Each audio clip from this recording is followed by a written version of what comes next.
A voice cuts through the silence, raw, fractured, carrying 24 years of swallowed rage. She's the daughter I'm proud of. Those 6 words. 6 goddamn words that carved themselves into my chest like a blade finding bone. The champagne glasses clinked around the table, crystal against crystal, that sharp, celebratory sound that makes rich people feel important. My sister's smirk stretched across her face like a wound opening, and then, thud, the waiter dropped that leather folder right in front of me. $1,930. For her birthday dinner. At the restaurant she chose. For the family that forgot I existed until the bill came. My name is Emily. I'm 24 years old. And that was the exact moment I realized family doesn't always mean love. Sometimes it means being the designated victim for people who share your blood, but not your worth. That was the night my own mother toasted my sister while spitting on me without saying a word. Before we begin, drop a comment below with your country and what time it is right now where you're watching. Whether it's sunrise in the United Kingdom, midnight in New York, afternoon in Canada, or evening in Australia, I want to know. Don't just sit back. Tell me where in the world you are. Now, let's dive into the story. The walk home was 17 blocks of humiliation echoing in my footsteps. 17 blocks of that toast playing on repeat. She's the daughter I'm proud of, while car horns honked and strangers rushed past, completely unaware that a person was disintegrating right there on the sidewalk. The city smelled like exhaust and fried food from late-night vendors, but all I could taste was the bile of being used. Again. My apartment building looked like every other rundown complex in this part of town, peeling paint, broken intercom, the kind of place where dreams go to suffocate. I climbed 3 flights of stairs because the elevator had been broken for 2 months, and with each step, I heard those glasses clinking. Clink, clink, clink, the sound of celebration for everything I wasn't. Inside my shoebox apartment, the silence was deafening. 1 bedroom, a kitchen the size of a closet, and a couch I'd bought secondhand that still smelled like someone else's cigarettes. I opened the refrigerator, nearly empty except for leftover takeout I couldn't afford to throw away. The same kind of food I'd watch them feast on while I calculated how I'd survive until my next paycheck. My phone buzzed. Instagram notification. My sister's perfect life, perfectly curated for public consumption. There she was in her designer dress, the one that probably cost more than my rent, holding up a gift bag from some boutique I'd never be able to afford. The caption read, "Best birthday ever. So grateful for family." 2 hearts. Family. The word made my stomach turn. More buzzing. Comments flooding in. You're so lucky. Goals. Your parents are amazing. Each notification was another knife twist, another reminder that the world saw what I'd never have, parents who celebrated instead of humiliated, who lifted up instead of crushed down. I threw the phone across the room. It hit the wall and clattered to the floor, the screen cracking like my composure had hours earlier. The neighbors next door were fighting again, their voices bleeding through paper-thin walls. But their words were different tonight. "Did you see Emily having to pay again?" The woman's voice was thick with pity. Poor thing. Her own family treats her like garbage. "Why does she still go to those dinners?" The man replied. "If my family did that to me, I'd never speak to them again." Poor thing. That's what I'd become to strangers, a cautionary tale whispered in apartment hallways. The girl whose family used her like an ATM with feelings. I lay on my couch, staring at the water stain on the ceiling that looked like a storm cloud. Outside, the city hummed with life while inside, I counted the ways I'd been systematically destroyed by the people who were supposed to love me. 24 years of being second place. 24 years of being the afterthought, the backup plan, the one who paid so others could play. Sleep came eventually, but it was restless, filled with dreams of empty champagne glasses and restaurant bills that grew larger and larger until they swallowed me whole. The phone call came on a Tuesday at 2:47 p.m. I know the exact time because I was staring at my computer screen at work, pushing papers for a boss who barely knew my name, when the unknown number lit up my phone. "Is this Emily Richardson?" The voice was professional, measured. A lawyer's voice. "Yes. My name is David Chin. I'm calling regarding your late grandmother's estate. You may not know this, but she left you something significant. A substantial stake in the family property on Maple Street." The words hit me like ice water. Grandmother Margaret had died 6 months ago, and I wasn't even told about the funeral until after they'd buried her. My own family had kept me away from saying goodbye to the one person who'd ever shown me genuine kindness. "I don't understand," I said, my voice barely above a whisper. "Your grandmother left very specific instructions. The property cannot be sold, transferred, or modified without your written consent. You own 37% of what's worth approximately $2.8 million. The office around me seemed to tilt. Numbers swam in front of my eyes. 2.8 million. 37%. Consent. Are you saying my family needs me to agree to anything they want to do with the property? That's correct. Without your signature, everything is frozen." I hung up and sat in stunned silence. For the first time in my life, the very first time, I wasn't powerless. I had something they wanted. Something they needed. Something they couldn't take from me, manipulate out of me, or guilt me into giving up. For once, I wasn't the victim. I was the one holding the cards. My phone started ringing within hours. First my mother, 5 missed calls. Then my father, 7 more. Text messages flooded in like a digital avalanche. "Emily, we need to talk. Please call us back. There's been a misunderstanding." "This is important, sweetheart." Sweetheart. Now I was sweetheart. When they needed something, suddenly I had value. I deleted every message without reading them fully. Each deletion felt like removing a splinter that had been festering for years. The voicemails were desperate, frantic. My father's voice cracked as he begged me to call back. My mother's tone shifted from commanding to pleading. Even my sister left a message, the first time she'd called me in 3 years, her voice sugary sweet and fake as artificial flavoring. But I said nothing. Did nothing. For 6 days, I let my silence scream louder than any words could. My lawyer, God, it felt good to say my lawyer, explained my leverage in detail. The property had been in our family for 3 generations. My grandparents had built their wealth on that land, and now my parents lived there in the main house while renting out the smaller buildings. The monthly income was substantial. Without my cooperation, they couldn't refinance, couldn't sell, couldn't even make major repairs. Sometimes silence is the loudest weapon, I told myself on day 7. And I'm going to let my silence scream for as long as it takes.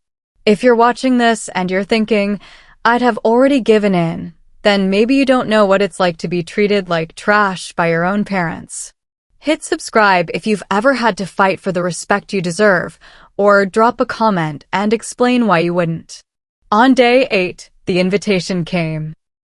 Not a phone call or a text, but an actual paper invitation delivered by courier. Cream-colored cardstock, embossed lettering, the works. A family dinner to discuss recent developments and clear up any confusion. The formality was laughable. These were the same people who'd made me pay for birthday dinners and forgotten my existence for months at a time. Now they were sending engraved invitations like I was visiting royalty. I spent 2 hours getting ready. Not because I wanted to impress them, but because presentation is power, and I'd been powerless for too long. I chose a black dress, simple, elegant, nothing flashy. I wasn't trying to compete with my sister's designer wardrobe. I was making a different statement entirely. The house on Maple Street looked exactly the same as always, imposing, pristine, a monument to wealth I'd never been allowed to touch. The circular driveway was lined with perfect landscaping, every hedge trimmed to geometric precision. This was the house where I'd grown up feeling like a stranger, where every room held memories of being overlooked, dismissed, forgotten. But tonight felt different. Tonight, I wasn't walking in as the forgotten daughter. I was walking in as their judge. The front door opened before I could knock. My mother stood there in a cream-colored blouse and pearls, her smile so forced it looked painful. "Emily, darling, you look wonderful." Darling. When had I ever been darling? The dining room was exactly as I remembered, mahogany table that could seat 12, crystal chandelier casting warm light over gold-rimmed plates and sterling silver cutlery. My sister sat at her usual spot, wearing a designer dress that probably cost more than most people's cars. Her smile was as fake as our mother's, but I could see the calculation behind her eyes. My father stood when I entered, his movements awkward, uncertain. This was a man who'd never been uncomfortable in his own home, and seeing him off balance was intoxicating. "Thank you for coming," he said, as if I'd done them a favor by existing.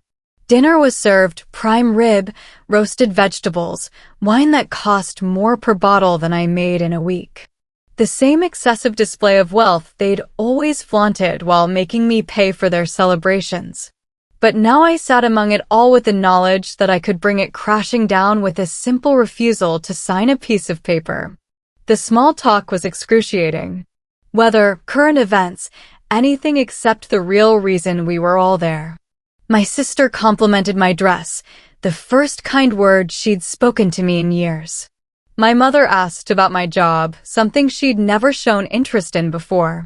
My father poured wine and made jokes that weren't funny. It was a performance, and we were all terrible actors. Finally, after the plates were cleared and coffee was served, my mother leaned forward with her practiced smile. "Emily, sweetheart, there seems to be some confusion about your grandmother's will." "No confusion," I said quietly. "I understand perfectly." My father cleared his throat. "The lawyer's fees alone are going to cost us a fortune if we drag this out. Surely we can work something out as a family." Family. There was that word again. "It was just a misunderstanding about the dinner," my sister added, her voice dripping with false sincerity. "You know how these things get blown out of proportion." I set down my coffee cup with deliberate care. The sound echoed in the silence. "A misunderstanding?" I repeated. "What part was misunderstood? The part where you toasted her as the daughter you're proud of? Or the part where you stuck me with a $2,000 bill while you celebrated everything I'm not?"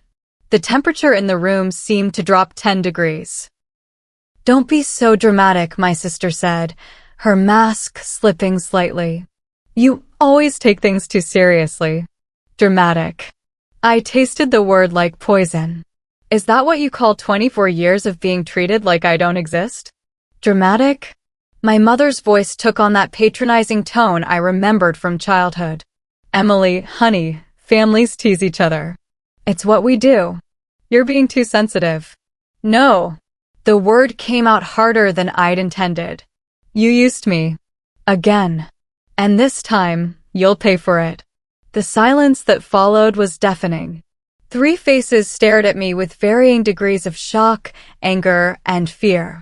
Without my signature, I continued, my voice steady and cold, "The inheritance is frozen.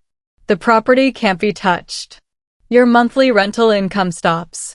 You can't refinance the house you can't afford without that revenue. You can't sell to pay off the debts I'm willing to bet you've been hiding." My father's face had gone pale. "Emily, please. Let's be reasonable." "You want reasonable?" I stood up, my chair scraping against the hardwood floor. "You toasted her as the pride of the family? Good. Let her pay like the pride of the family too." My sister's composure cracked completely. "You can't be serious. This is insane." "You gave me the bill at her party," I said, looking directly at my parents. "Tonight, I'm giving you the bill for every year you treated me like dirt." I walked toward the door, my heels clicking against the floor with the rhythm of a countdown. "Emily, wait." My mother's voice was desperate now, all pretense gone. "We can fix this.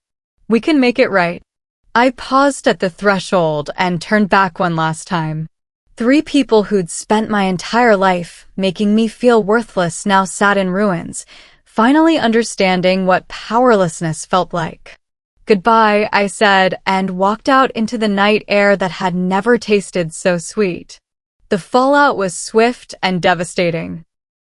Word travels fast in wealthy circles, especially when it involves family drama and frozen assets. I watched it all unfold from my small apartment like a spectator at a play I'd finally stopped performing in. The rental income from the property stopped immediately. My parents had been living beyond their means for years, using that steady stream of money to maintain their lifestyle. Without it, the cracks in their financial facade became chasms. My mother was spotted at the grocery store using coupons, something that made the local society pages, because apparently even mundane humiliation becomes news when you're supposed to be untouchable. Neighbors whispered about the luxury cars being repossessed, about the country club membership being quietly canceled. My sister's engagement imploded spectacularly. Her fiancé's family had expected to marry into stability and prestige, not scandal and financial uncertainty. The wedding that had been planned for spring was called off when the deposits couldn't be paid. The ring, a family heirloom from his side, was returned in a scene so dramatic it made the rounds on social media. So the golden child wasn't so golden after all. I overheard someone say at the coffee shop where I'd started working mornings to supplement my income. The irony wasn't lost on me. While my family crumbled, I was building something new from the ground up. The local newspaper ran a small piece about estate disputes affecting prominent families. They didn't name names, but everyone knew. In a town where reputation was currency, my family had just declared bankruptcy. My mother was photographed crying outside the bank where they'd apparently been denied yet another loan extension. The image was blurry, taken from a distance, but her desperation was crystal clear.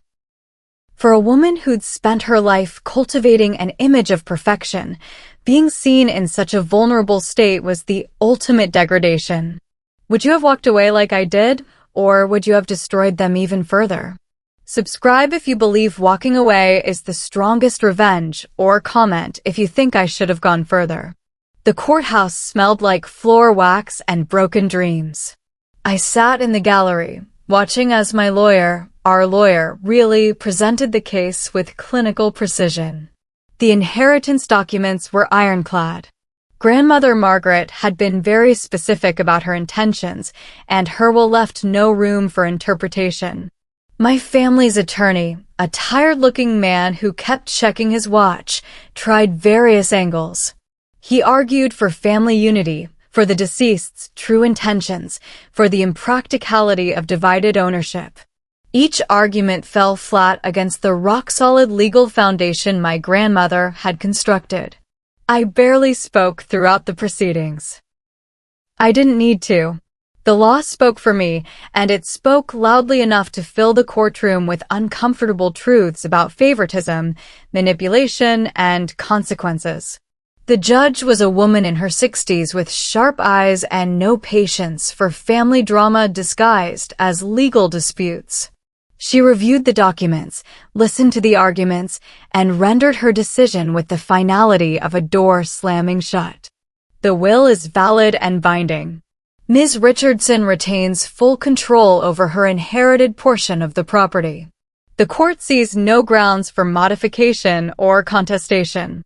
For once, they were silent, and I was the one with power. Outside the courthouse, my family clustered together like survivors of a shipwreck.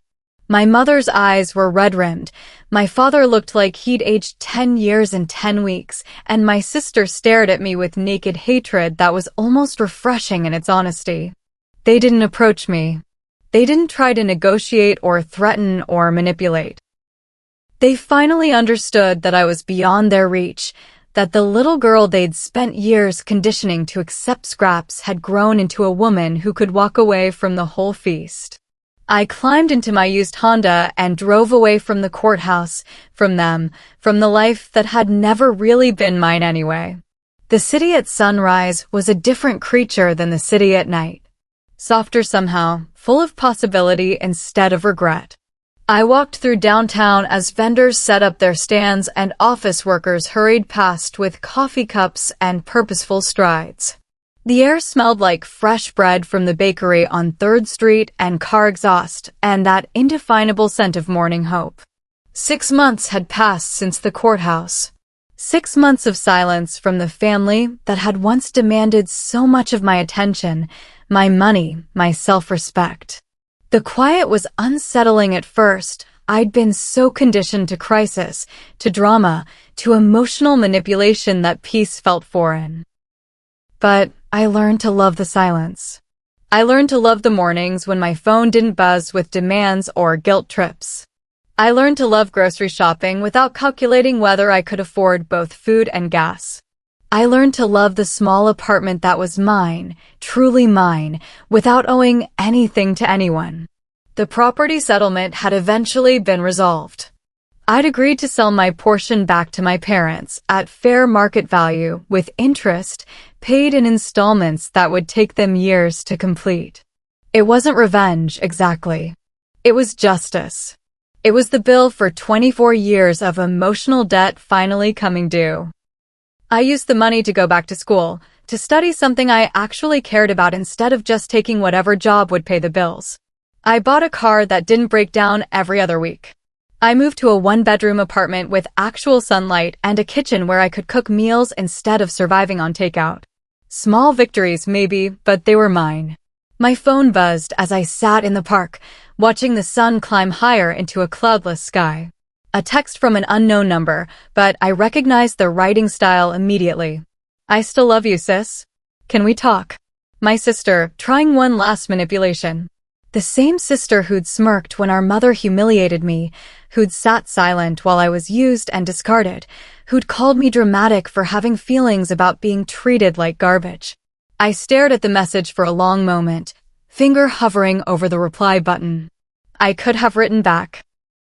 I could have opened that door to more manipulation, more guilt, more of the toxic dynamic that had poisoned my entire adolescence and early adulthood. Instead, I deleted the message without replying. Not because I was angry. Anger would have meant they still had power over me. I deleted it because I was free. They had called me a stranger for so long that I'd finally become one by choice. And I'd never felt more at peace.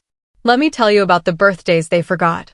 Not just the gifts that never came or the parties I wasn't invited to, but the systematic erasure of my existence that started before I was old enough to understand what was happening.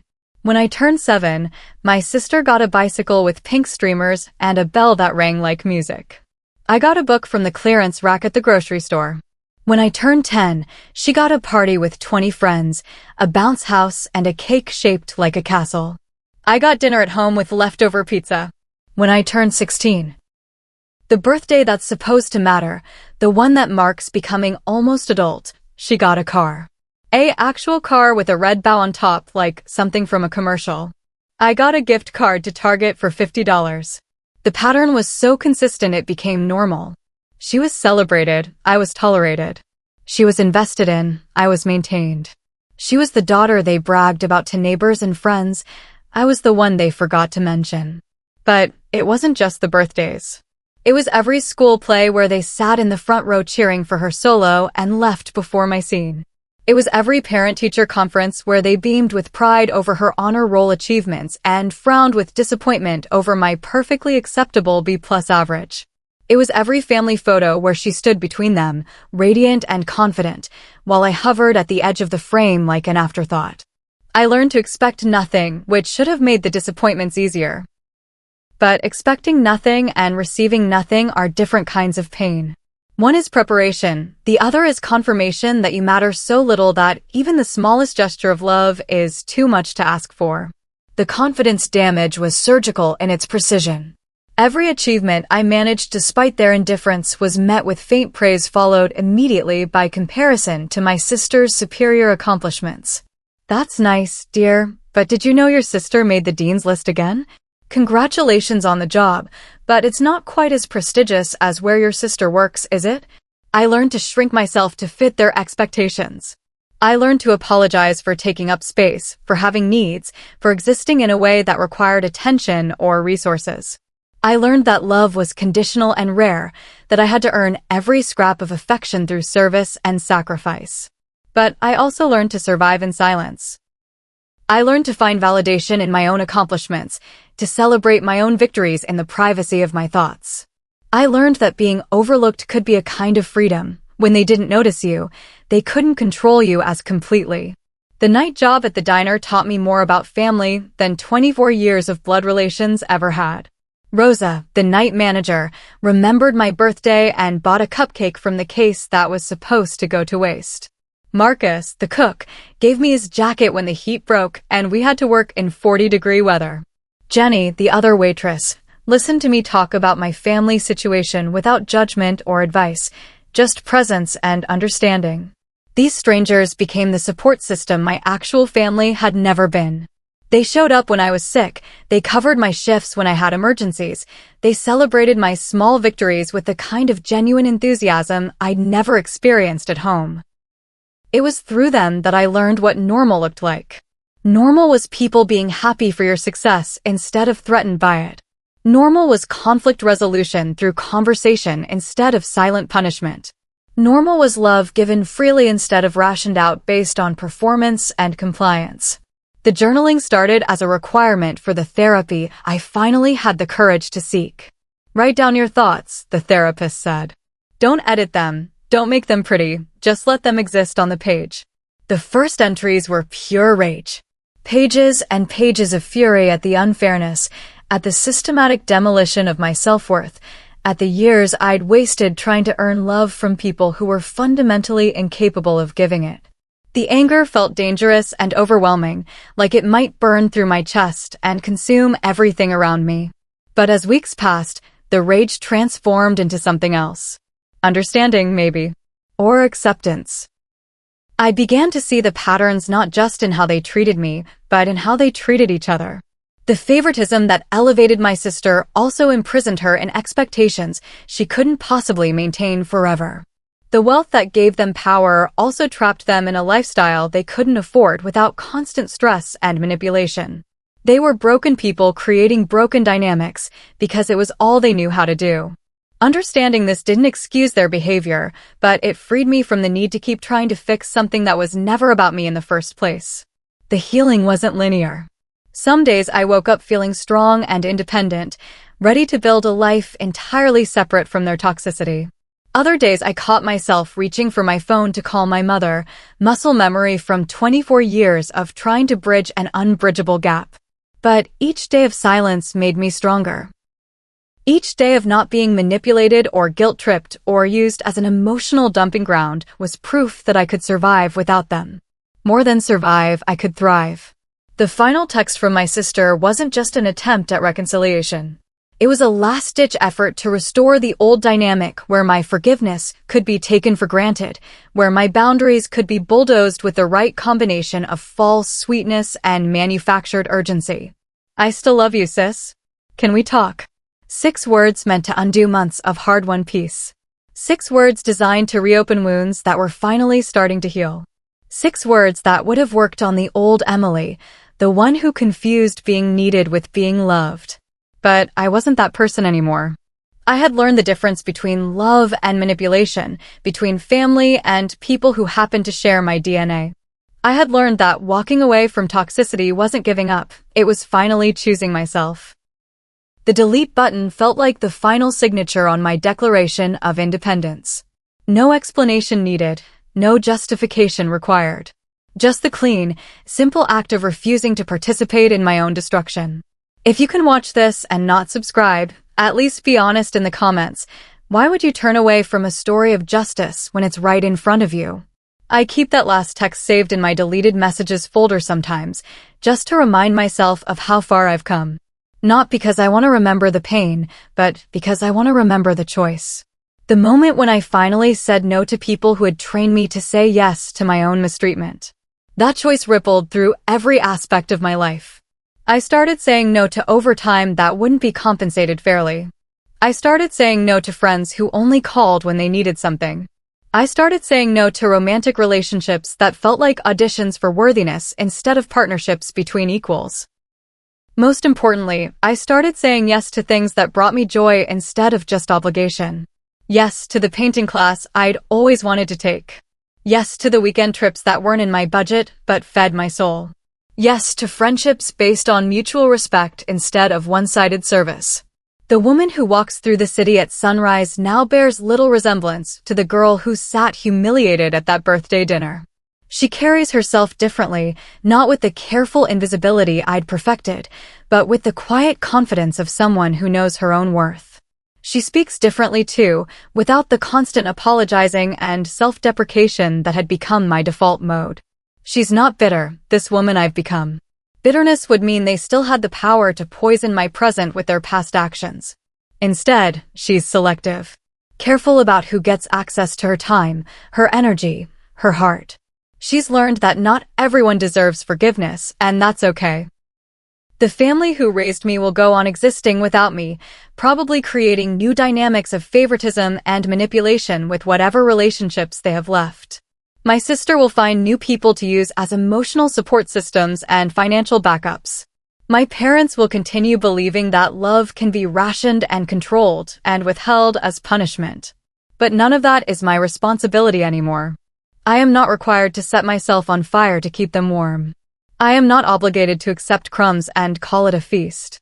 I am not duty-bound to forgive people who aren't sorry, to trust people who haven't changed, to love people who see me as a convenience rather than a person. They called me a stranger, and I finally am one by choice. And I've never felt more at peace. The sunrise paints the sky in shades of pink and gold, and I watch it happen without checking my phone, without calculating what I owe anyone, without preparing for the next crisis or manipulation or demand for my diminished resources. I watch it happen as a free woman. And that freedom tastes like victory.